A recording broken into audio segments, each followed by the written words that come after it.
শ্যামলা ছাড়াতে ছাড়াতে কি করছো? মালা বানাচ্ছি। যখন ছোটবেলাতে মা শ্যামলা ছাড়াতো তখন আমি শ্যামলা লুকিয়ে নিতাম, কারণ মালা বানাবো বলে, আর মা নষ্ট হবার ভয়ে দিতে চাইতো না। তো আজকে শ্যামলা ছাড়াতে ছাড়াতে সেই কথাটা মনে পড়ে গেল। তো দেখো শ্যামলার মালা বানিয়ে ফেললাম। আসো তোমাকে পরিয়ে দিই।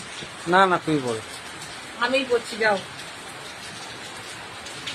দেখো এই যে শ্যামলা ছাড়িয়েছি, ছাড়াচ্ছি। মাঠে থেকে আজকে শ্যামলাটা নিয়ে এসছি, কলমি শাক তুলেছি, আর পেঁপে পেয়েছি। দেখো এই পেঁপেগুলো আমাদের গাছে হয়েছিল, সব পেরে নিয়ে এলাম। কলমি শাকগুলো দেখো কত সুন্দর, আর শ্যামলা তুলেছি। টাটা বন্ধুরা।